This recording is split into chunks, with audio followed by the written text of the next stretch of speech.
Welcome into the Big Little Podcast, everybody. I'm your host, Patrick Previty. That is Andrew Greig. We've been gone for about a month and a half. We've missed a ton of different sports stories, but we're back. And Andrew, I present to you the first question, and it is, what is the sports story that we have missed since we've been gone that you most wanted to talk about? Yeah, so obviously we've missed a lot of baseball and the stories that have been happening there. I felt like the All-Star game, they did a little bit of an improvisational thing at the end of the All-Star game, which they implemented just this year, which I thought was really cool. At the end, the AL and the NL were both tied at 6 runs, and instead of it just ending in a tie like it usually does, they had a swing off, and each batter, there was 3 batters per team. Each batter got 3 swings to get as many home runs as possible, ideally 3. And Kyle Schwarber, who is already at 40 plus home runs on the season, hit a home run in all 3 of those, and I just thought it was a really cool story. He essentially won the swing off for the NL, and it was just a great time. It was a really fun All-Star game in general, and one of the peak highlights, I feel like, of the summer sports so far. Yeah, we missed a ton of different stuff. I mean, the dog days of baseball are pretty much almost over here, and we got college football tomorrow starting, and the NFL pretty quickly after that. We missed Summer League completely. I definitely think I would have liked to talk about it a little bit, but I wasn't as tapped into Summer League this year as usual. My story that I definitely would have wanted to touch on more over the summer would have been Shedeur Sanders and the entire kind of fall camp fiasco that has been the Shedeur Sanders story, and for good and for maybe some bad, like his preseason games as well. I think would have been a great portion. But we're going to talk a little bit about that today. But first, we're going to talk about Anthony Richardson and the the Indianapolis Colts and their situation with him. Essentially, is he cooked? Is it time to sell your stock? It's probably pretty low right now, but they announced Daniel Jones to be the starting quarterback day one. I'm curious as to what you think. What's next for Anthony Richardson? Do you expect him to start this year at any point? Is there going to be a second team here involved in his career, or are you out? Yeah, I mean, I don't put it past Anthony Richardson being able to start this season just because of what the competition is. Relatively, I don't think Daniel Jones is the greatest quarterback of all time, and if he can build that trust back with the coaching staff and with the ownership as well, I think that there's a chance that he starts again for the Indianapolis Colts. But it just feels like that situation is almost getting to the point where it's beyond repair. This is going to be the second time he's been benched. At this point, he's had multiple injuries throughout the course of his career, and obviously last year towards the middle of the season, he had that point in time where he had to tap himself out of the game, and just in general, he got benched for that. After that, and like kind of just the whole vibe of the Colts was kind of like it just took a massive dip after that. Feels like that was like kind of like the starting point of, or not the starting point, but was the bubbling over point of like the Anthony Richardson and the Colts situation maybe not being able to work. And I've always had a little bit of belief in Anthony Richardson. I think that he was drafted more as a project rather than like a raw, like one of the best prospects we've ever seen. He has the athletic capabilities to be a really great quarterback, but I just don't see it really working out as an Indianapolis Colt. Does that mean that he can't start a couple games this season, especially over a guy like Daniel Jones? I think he definitely could, but I just don't see him like a long-term future for him with Indianapolis at this point. Ever since he hit the ceiling with that throw at his Florida Pro Day, it seems like the media just hasn't been able to get a proper read on whatever is going on in his career. And I think it's really unfortunate because when Daniel Jones is brought in, the Colts and their front office immediately said that he was going to compete for the starting job. And I think that there was going to be a lot of people that said, especially at that time, if I can remember correctly, that seems almost ridiculous. And if Daniel Jones is the starting QB week one, then that should tell you enough about what is going on with Anthony Richardson. But nobody really bought it. They just kind of thought, okay, the Colts are going to have a competitive, like off season, but it's going to be Anthony Richardson. Then you get that first drive, was it, or maybe it was the first preseason game where he isn't able to pick up the protection, read it properly, and he gets himself hurt. That for me, on top of, in my opinion, maybe some misleading kind of media coverage on this whole situation, shows me that the writing is on the wall. I personally just don't know if I see Anthony Richardson as a starting QB in the NFL. You mentioned the intangibles and the physical attributes. Like, it's there, clearly. He can throw the ball just as far as anybody else in the NFL. But after that, I question any other ability. Also, yeah, the injuries are crazy. Like, I remember saying this at points, over the last year or so, where it just feels like there's a hit out on him, and the coaches always end up doing one too many designed runs where he ends up paying for it. And I don't know if it's there with the Colts. And I don't know if there's going to be a second team that really, really gives him another shot. I know he's got the physical attributes, and we've seen Sam Darnold, Geno Smith, all these other guys get second, third chances, but I don't know if I see it for him anymore. Yeah, it is unfortunate too because it feels like he has gotten a fair shot, but like it's just unfortunate how it's all broken for him. We mentioned the injuries, we mentioned like it's everything that's happened over him to him the course of the last couple of years, but he still is only 23 years old and it's going to be going into his third NFL season. It feels like it's just a little bit too early to write him off, in my opinion. And he just, again, we're mentioning it like again, but like there's just so much there with him. Like he is like that guy who like did that fake pump, fake pass, and then was able like he just has so many highlight plays, and there's a reason why he won in the first round, mid first round. He's a great overall player, but I just don't know that it's ever going to be officially there. And I'd love to be able to walk that back and say that it will be because he's just fun to watch. Like I have never been a big fan of the Florida Gators, but like whenever it was always primetime television. He was always making one big player another, like highlight runs against LSU or like the fake pump, fake pass that I mentioned earlier. Still, like you understand what I'm trying to say. Yeah, Like I get what you mean. it's unfortunate, but yeah, I don't really see a path with the Colts, and I just more towards what you were saying. I really don't see a path in general. I'm sure he'll get another chance because there are so many people that do. We're seeing Justin Fields get maybe his third chance with the Jets this season, but I don't really see a future where he's a long-term starter in the NFL. And you got to look to 2026 and the quarterbacks that are coming out in that draft. And you're thinking you got Daniel Jones on a 1-year deal. Anthony Richardson might make an appearance at some point this year, but just as like kind of a last ditch effort to see what you got. Maybe he's got like 3 games down the stretch this season where he looks pretty good when the Colts are out of playoff contention. But if they lose those games, 2026, the draft, he's got to beat out somebody else. And dare I say, if you can't beat out Daniel Jones, is that the nail in the coffin for your career? Am I disrespecting Daniel Jones a little bit too much there? Because I'm sure he'd be a very serviceable backup quarterback in this league. But like that just might be it for me on him. And I think especially if you're a Colts fan, you're probably looking at the 2026 NFL draft and you're thinking there's some pretty decent names here that we're looking at. I mentioned a mock draft Field Yates did yesterday to you, and it was pretty wild, but it had 3 QBs going at the top 3. And then, you had Garrett Nussmeier, Sam Levitt, other guys making appearances in the first round. Are the Colts potentially going to be in the market for one of those guys? I'd imagine so. I don't know if I see a string of games from Anthony Richardson. And then if one more injury too is just, that's it. I'm out. 100%. Let's move to Shedeur Sanders, obviously the biggest story maybe of the rookie draft class. Probably, I would say easily the rookie draft class, maybe of the offseason at this point. Everybody's watching what he's going to do this season, but it's going to be Joe Flacco as the QB1 this year. And Shedeur Sanders might just be the QB3 for the Cleveland Browns at some point. Will we see him on the field, and will we see him start for the Cleveland Browns this year? It'll definitely be an uphill battle, at least like relative to the competition that he has. I think that Kenny Pickett is currently listed as the QB2, and then Dylan Gabriel the QB3, and then Shedeur right behind. Yeah, that's from the latest Browns depth chart. Discounting Kenny Pickett there. Yeah, I don't really see Kenny Pickett being a huge part of this offense either, but I do think that Joe Flacco, being a 40-year-old quarterback in the NFL, will miss some time at some point throughout the season. I just can't see a world where Joe Flacco makes it all 17 games in an NFL season at this point in his career. And even if he was able to stay healthy throughout the course of an NFL season, I just can't imagine that the Cleveland Browns are going to win very many games, and they probably want to see what they have in 2 of their rookie quarterbacks. So I could definitely see a world where towards the end of the season, the Browns are already eliminated and they just throw Shedeur in, or maybe not Kenny Pickett, but Dylan Gabriel in first, and then see what they have with Shedeur. But I think that he definitely makes at least a start, more likely 2 or 3 towards the end of the season, especially because I don't think that the Browns are going to be even relatively competitive, especially in that division with the Bengals, the Ravens, everybody in that division. So last year at the quarterback position, there was a little bit more stability than, maybe the Cleveland Browns organization is used to. You had Deshaun Watson for the first part, Jameis Winston for the second part, Dorian Thompson-Robinson also a little bit in that as well.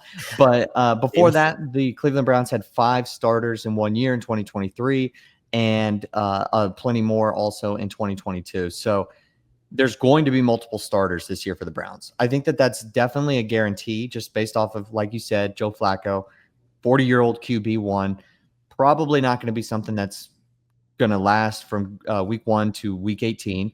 And then at the same point, this team is probably not going to be very good. Like, I think they got pieces, which is really nice for the Browns. They got a great defense, but like at a certain point, I don't know who's projecting them to be a playoff team, especially in that division. So yeah, I'm gonna go in and say Shedeur Sanders is gonna start a game. I don't think Kenny Pickett will start. I think that there would be a scenario where if Joe Flacco does go down, and I don't even think this is all the way directed or directly correlated to him getting injured, but if he does go down in the middle of a game, I think that's Kenny Pickett to just finish off that game. I don't think they want to throw either of those QBs in, especially with everything around in the media in the middle of a game. And then I think they assess where Dylan Gabriel and Shedeur Sanders are as far as that 3 or 4 on their depth chart or whoever they like the most at that point in the season. And then they throw them out and they start whoever they think is better at that point. I think maybe right now, I guess, based off of the depth chart, and it looks like Dylan Gabriel would be that guy. I'm a little bit – I think it could be Shedeur Sanders by like week 3 in that case. Like, I think he's really right there. I liked how he played in the preseason. I thought he was better than Dylan Gabriel. I saw Dylan Gabriel at the Senior Bowl. I think he's a really talented college player. I just don't know if he's got all of the abilities to overcome just the size and the lack of arm strength in some of the cases that he has just yet. Maybe he can eventually, but I think as far as his rookie year is going, I think he's got to sit a full year before we can see what he can do in the NFL. I think Shedeur Sanders is more ready to play in the NFL right now. Yeah, I mean, I wouldn't disagree with anything that you just said. And I just feel like with all the media coverage that's come with Shedeur Sanders and the ups and downs of his career, kind of just I wasn't a big fan of him at Colorado, and I think that he definitely has maybe some of character flaws, but I think that like I just want to see him win at this point. Like it feels like everyone's kind of beating up on him. All the media questions are there's constant media coverage of him, and the questions are almost all negative. Like, why do you think you're throwing to practice squad guys during your workouts, like all these different like questions, and just kind of being a guy when he's down, especially after like the draft clearly didn't go the way you wanted to. I wasn't really high on him going into the draft, but I would like to see him start a couple games and just see what he has, because I mean that division, just the AFC in general, was so stacked at the quarterback position that if not fighting for the quarterback 1 job, he's going to be fighting to just stay alive in that conference, in that division. But I mean, I want to see it work out, and if not for Shedeur Sanders, hopefully Dylan Gabriel can make the most of the opportunity that he gets. But I'm excited to see what they both bring to the field, because it will definitely be an interesting quarterback room, and I think that Joe Flacco is kind of a cop-out answer to start the season, because there's just no way that he finishes it. Like, they'll have to make a decision between the two at some point. Yeah, I don't think there was a world where it would have been anybody other than Joe Flacco. And I think you're right about the media stuff with Shedeur Sanders. I think he's becoming a player that a lot of people want to root for, especially because at a certain point you've like paid your dues for being, the son of, your coach, Hall of Famer, best cornerback, in my opinion, ever in NFL history. Like, at a certain point, you've paid the Nepo baby price of all of this negative media coverage. And you got to look at it and say, like, well, what is this guy really doing wrong? I mean, and I hate to even have this bar like that's so low for NFL players, but like, you got a lot of other dudes who have done a lot worse off the field than this guy. And it's just essentially, he's just got his media stuff going. He's got all those connections in the social media sphere, and he's got all these brand deals, endorsements, and he paid his price. He, dropped to the 5th round for whatever, cause. Some teams weren't interested. Some teams had other guys higher on their board. Other teams maybe didn't like the pre-draft interview process. Eric Dickerson apparently just said, he just told Albert Breer that apparently he had heard that NFL teams were told not to draft him. Who knows what at all of any of this is true, but I definitely think that this is partially in the past now. It's just about what he can do on the field, and he played well in the preseason, and he's going to have some pieces around him as far as the Browns are concerned. You got Jerry Jeudy out there, so you're going to have some tools to work with. I think he's going to be a player that a lot of people are going to root for, and honestly, I see there being a point this year in an NFL regular season game that he starts that he plays well in. I don't know if it'll be against a division opponent. And maybe the Bengals defense. Bengals, yeah, there we go. Yeah, maybe the Bengals defense. I mean, hey, if the Browns and the Bengals go through a shootout, that would be the greatest thing for Shedeur Sanders. I don't want him to start his first game against the Steelers or the Ravens, though. Yeah. That would, that just feels, that's always a bloodbath. Don't want that for him. But at any point, I think we're going to see him, and I think he's going to play well. Agreed. All right. Well, let's move to college football. Heisman picks. If there was ever one year that there wasn't going to be a quarterback outside of last year, maybe it's this year. It seems like it's a little bit wide open, a lot of unknowns. Let's start with who you got as your favorite and maybe a couple guys on the outside. Yeah, I mean, I think that this is definitely one of those picks where it's hard to go against a quarterback for the Heisman Trophy. It feels like year after year, besides maybe Whoa, you Devontae think so? Smith, to go outside of a quarterback. Oh, okay, gotcha.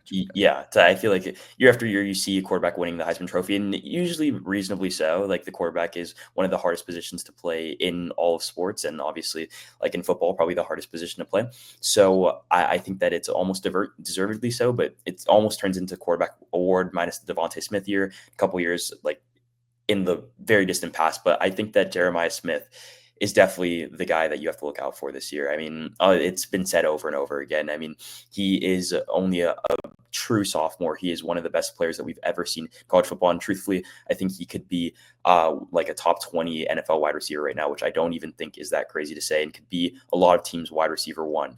If he was in the NFL, maybe not a lot of teams, but a couple of teams. And I don't think that's the most insane thing to say. He's physically dominant over almost every single corner at the college football division as a true freshman. I'm sure he's put on some weight since then. He's obviously gained some experience. He's playing at one of the best like wide receiver schools, if not the best in the country.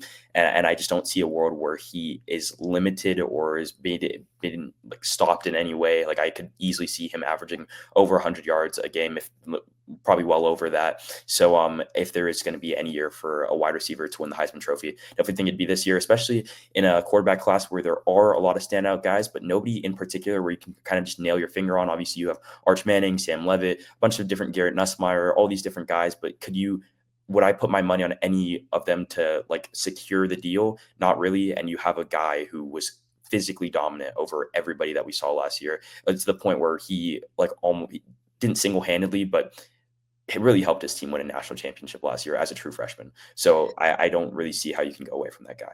Yeah, Notre Dame at the very end there like made their run, but it was Jeremiah Smith at the very end of the game for Ohio State. So I'm going to say this to start. I actually really like and agree with the Jeremiah Smith pick. Like, I think if Ohio State gets to the Big Ten championship game or they win the Big Ten, I would imagine he's got just a ridiculous amount of yards. The stats are going to be there. The wins are going to be there. He's going to be the best player on that team, and he's probably going to be double covered. You're always going to have a safety helping.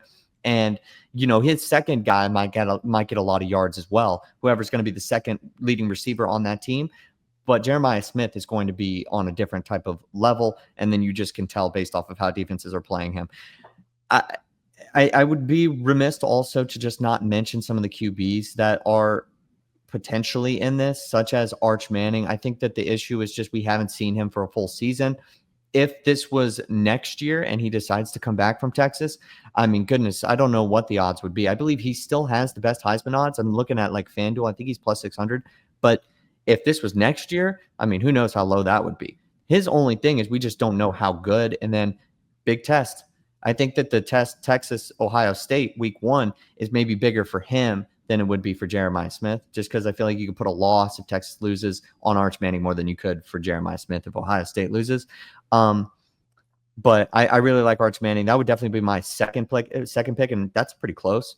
The other QBs, I guess we got to mention. I really like Sam Levitt because I think Arizona State's going to win the Big 12. So I think that is why I'm a little bit biased. I think he's going to take a major jump. We're going to talk about college football playoff bracket in a minute, where I can talk all about Arizona State, but I like him. Lenora Sellers, if South Carolina is good, that is a pretty easy pick, I would say.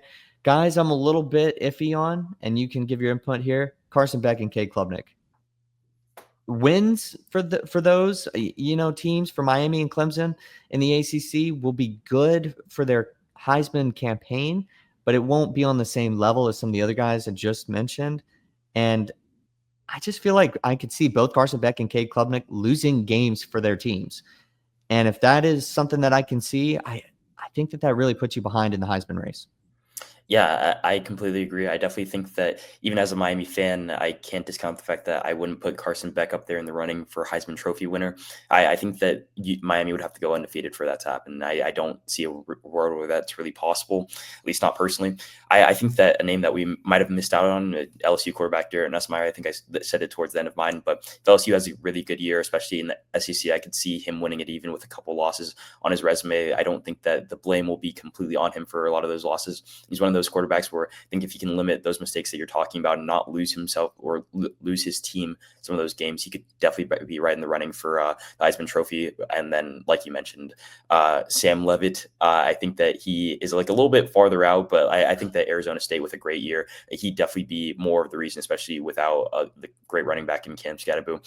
Just touching on Jeremiah Smith one more time, he's also not losing much at quarterback this year. Julian Sayin was a 5-star coming out of high school, originally an Alabama commit, transferred to Ohio State. And Will Howard was a great college quarterback. I don't know that it's going to translate to the NFL. And I think that Julian Sayin isn't much of a drop off, if at all. And I think that towards the end of the season, he could be better than Will Howard was at the end of last season. So, if not an upgrade at quarterback, at least a steady hand at quarterback. If Julian Sayin is good, I think that if he can just lob the ball up to Jeremiah Smith, you'll have no problem. And I think that just as a consensus, like number 2 behind Arch Manning, and especially at the wide receiver position, I think that Jeremiah Smith is right there being a safe pick. And I think Jeremiah Love, running back out of Notre Dame, probably the best returning running back in all of college football. His name should be mentioned. If Notre Dame can take care of Miami week 1 and then kind of take care of the rest of their schedule, that's another name I'm probably looking at. Definitely have to mention running backs. I feel like that's a campaign that definitely has to start week 1, though. It's not one that picks up in week 5. I mean, maybe some people will be like, whoa, do you see what this guy's doing? He's got however many yards in week 5.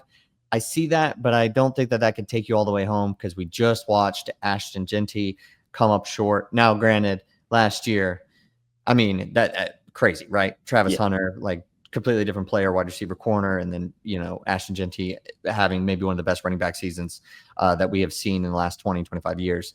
But that's a campaign I think that needs to start in week 1.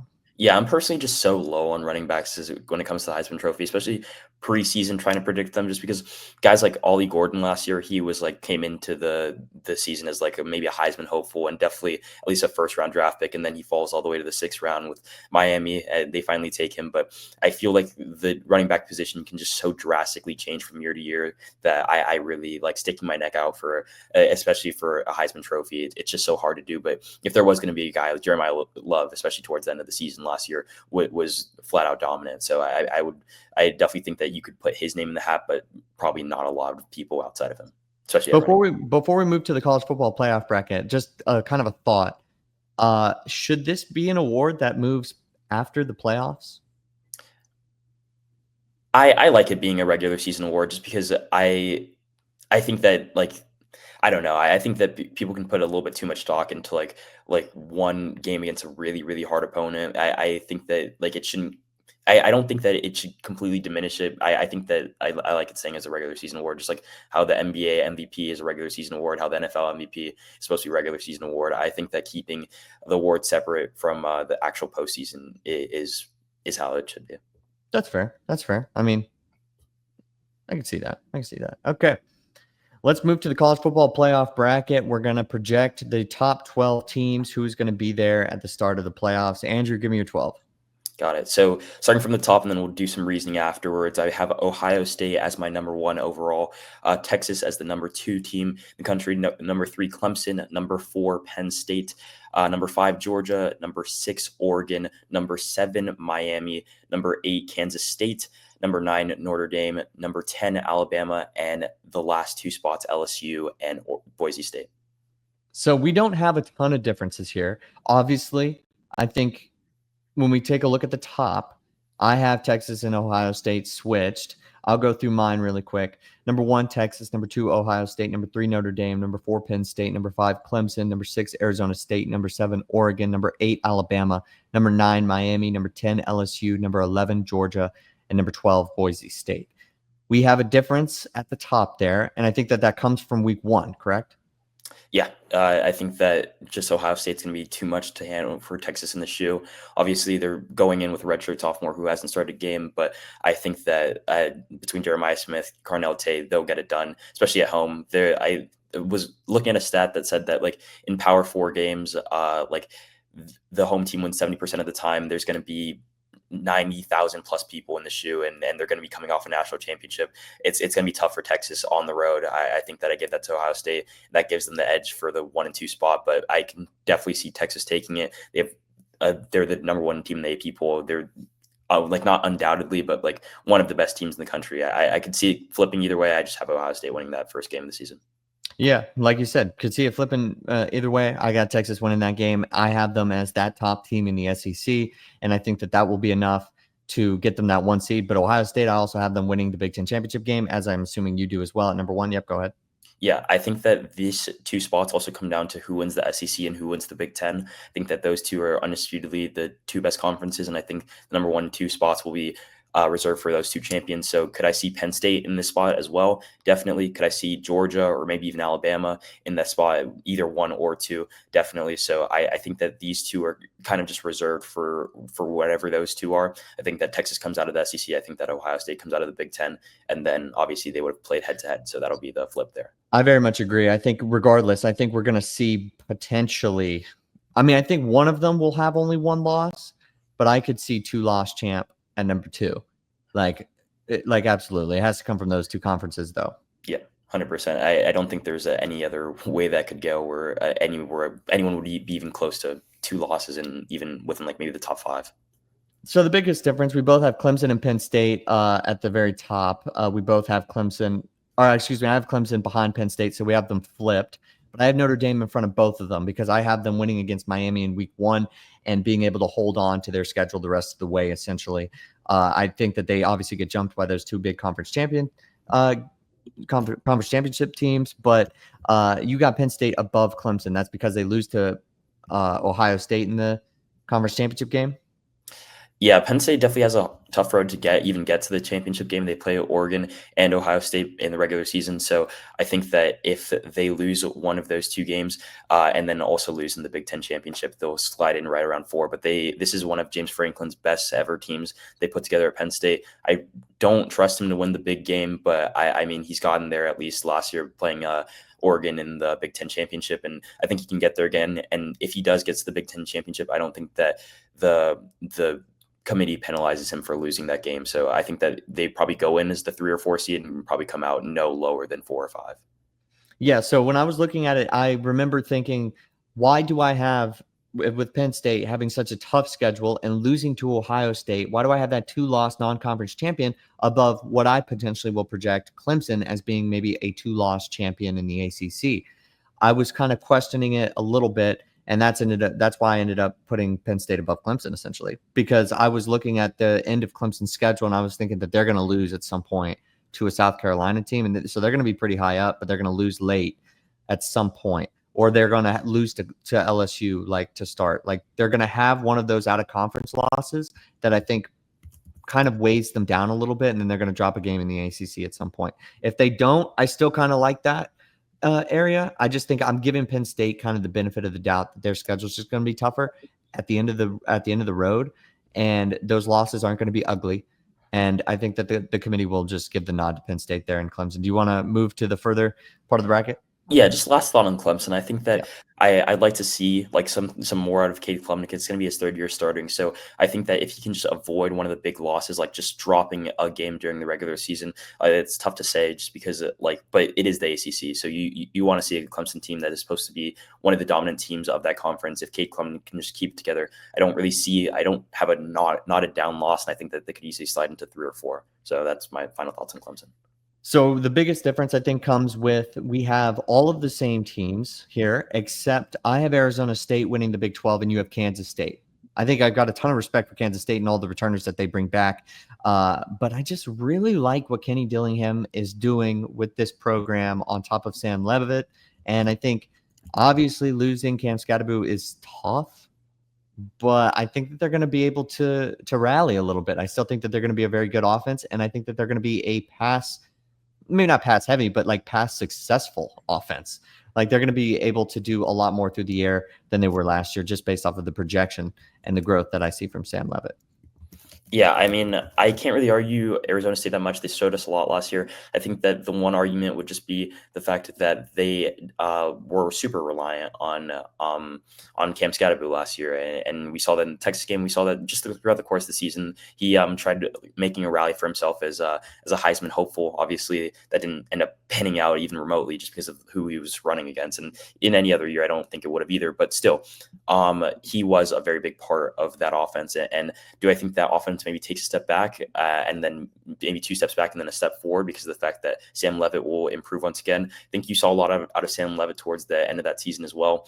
And he's definitely he's a gunslinger. I think that he can be a very good college quarterback, and I can definitely see just anybody with a good quarterback in the Big 12 being able to be competitive.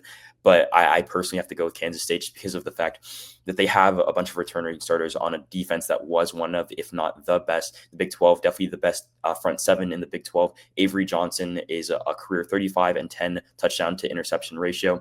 He is one of the best quarterbacks in the Big 12. I think he can really make a name for himself, maybe right behind Sam Levitt as the second or third best quarterback in that conference. And I don't see a road, a playoff path in which they don't have to like grind out a bunch of these games. But I think that in this Big 12 conference, Kansas State can really make a name for themselves. And I want to go back to Avery Johnson again. He showed me a lot last year. I feel like he did have a couple big mistakes, but it was his first year starting at quarterback, at least first full season starting at quarterback.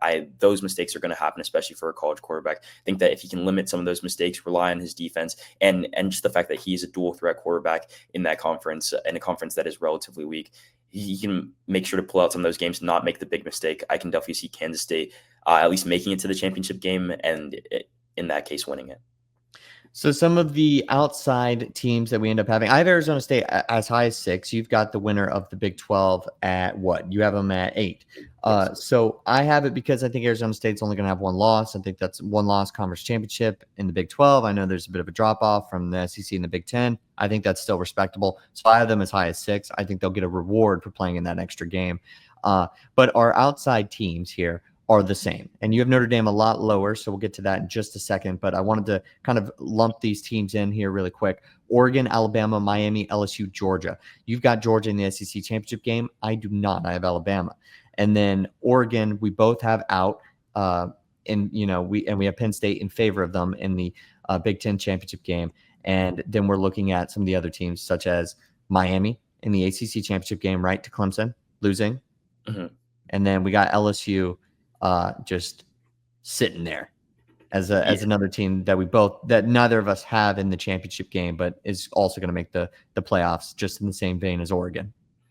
Yeah, I mean, I think that Oregon is like pretty solidified it like as one of the teams that I think that will be in the college football playoff, like more so in the inside, possibly looking out rather than the outside looking in.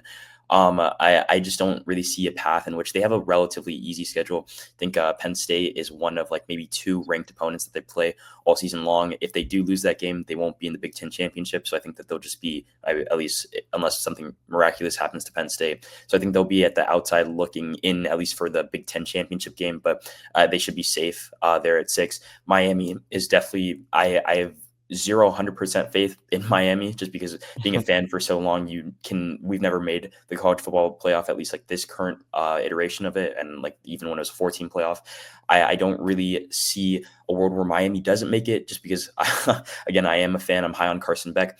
And I think that if they can just find a way to go 2-1 in their top 25 matchups, they'll be fine, especially if that one loss is against Notre Dame. And then Clemson, the national championship or the ACC championship. So those two, I think, are good.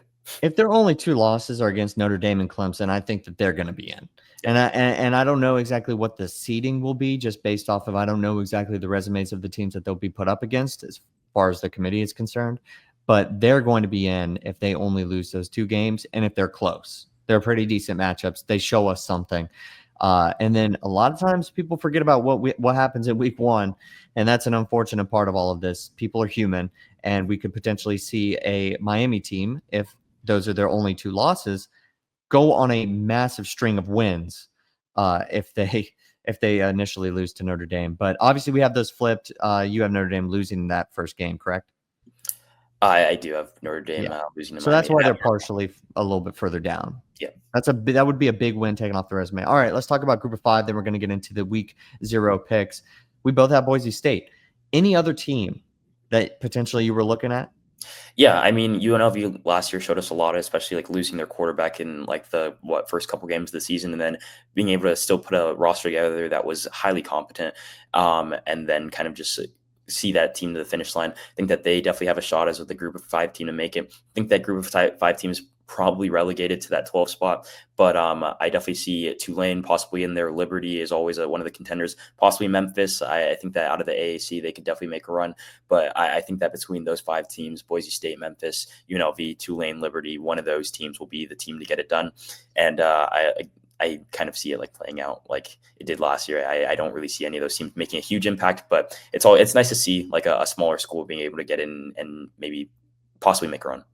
Yeah, and also it's not a complete guarantee that they would be relegated to the 12th seed. I think it's just we just don't know really what we have just yet, and who's going to be able to put together a good enough resume to really be able to say that they should be somewhere like 10 or 9 or anything like that. I chose the safe pick just as you did with Boise State, but I really am also taking a look at Tulane and UNLV, and I think those have both been very relevant Group of 5 programs recently.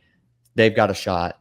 It could be wide open. You never know. We're going to take a look and we're going to see maybe 4, 5, 6-0 teams in the Group of 5. And, we're going to say any one of them could potentially go. It'll just be about how they finish the year out.